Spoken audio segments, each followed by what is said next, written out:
If all banks closed tomorrow, what would actually happen? Imagine waking up tomorrow morning and every single bank in the world has closed. Not temporarily, permanently.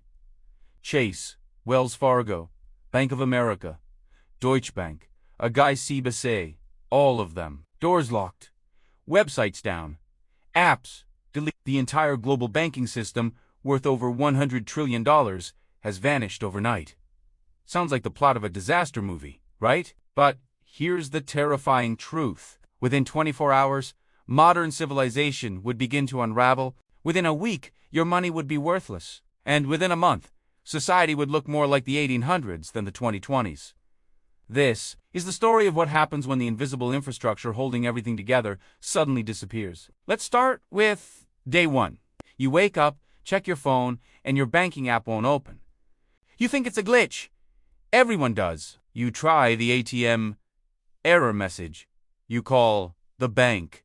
No answer. By 9 a.m., panic spreads on social media.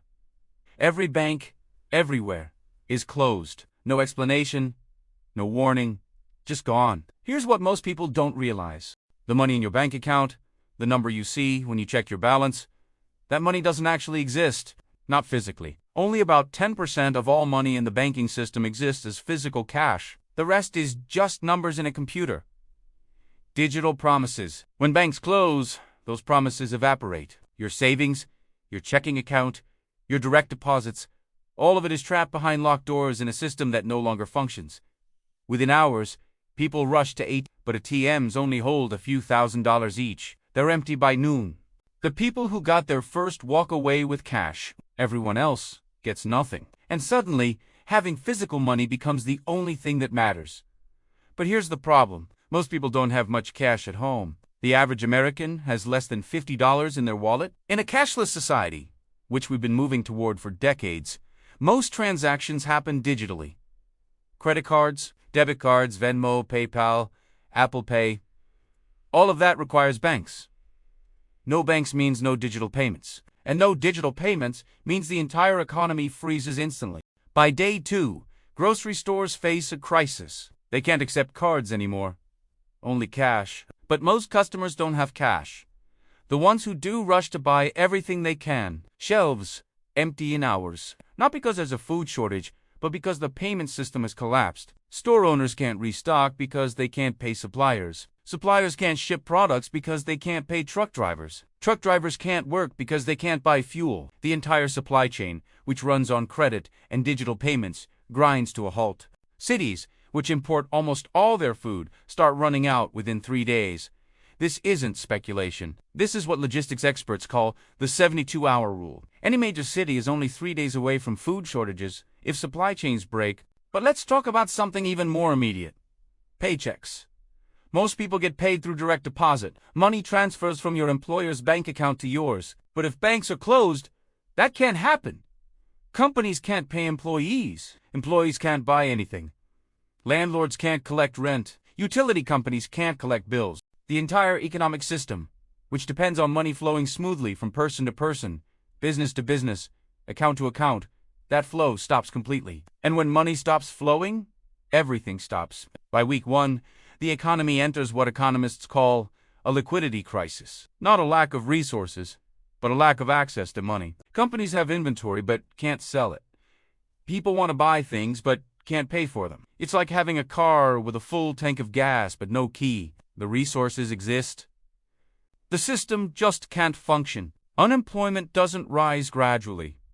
It spikes instantly. If you can't pay workers, they stop working. If they stop working, nothing gets produced. If nothing gets produced, shortages begin. And shortages lead to the next phase. Panic. Here's where things get dark. When people can't access money, can't buy food, can't pay for basic necessities, desperation sets in. Crime explodes. Not just theft, but organized looting. Stores get ransacked, not because people are evil, but because they're hungry. Because their children are hungry. Because survival instinct overrides social order. Police respond at first, but police officers aren't getting paid either. Many stop showing up to work. The ones who do are overwhelmed. Within days, law enforcement in major cities becomes sporadic at best, and without consistent policing, civil order breaks down. Wealthy neighborhoods hire private security.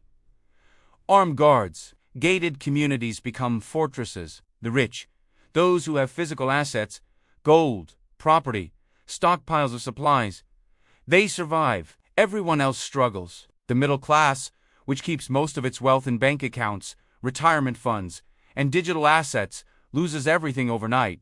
That number in your 401k, gone.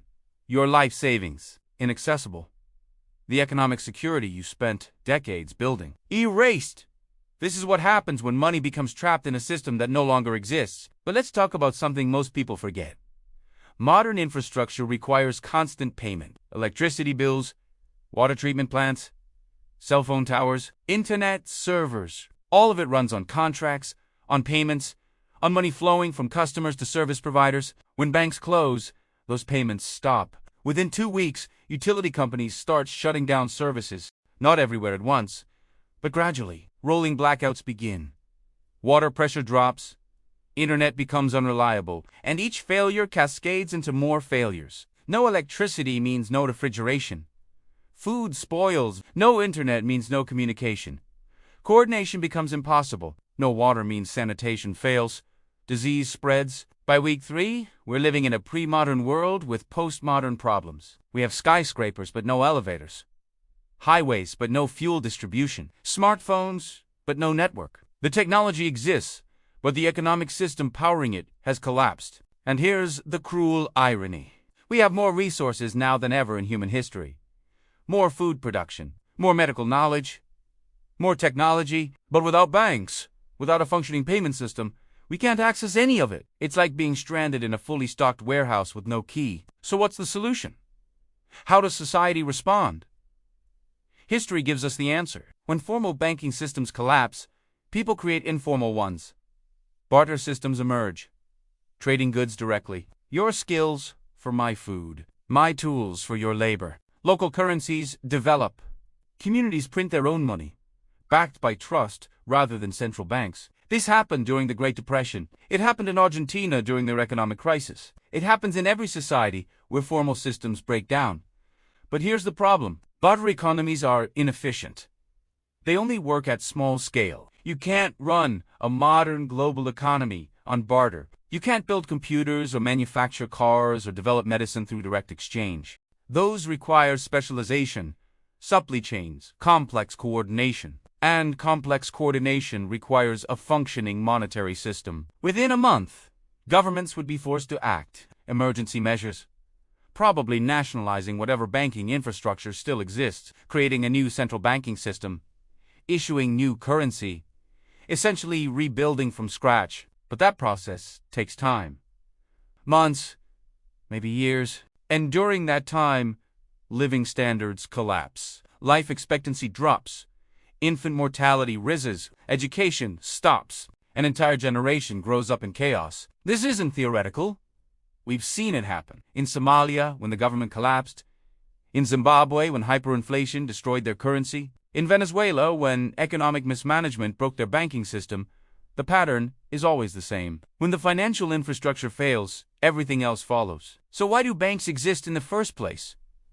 Because they solve a fundamental problem. The problem of trust at scale. In a small village, everyone knows everyone. You can lend to your neighbor because you trust them personally. But in a city of millions, in a global economy of billions, you can't know everyone.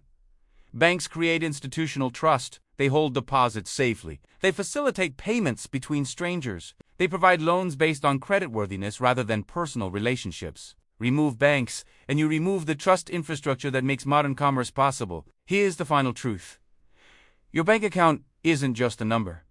It's a promise that you can access your money, that you can pay for things, that you can participate in the economy. And that promise, as fragile as it seems, is what holds society together. The next time you check your balance and see that number, remember what it represents. Not just your savings, but the entire system of cooperation, trust, and infrastructure that makes modern life possible. Banks aren't perfect. They make mistakes. They cause crises.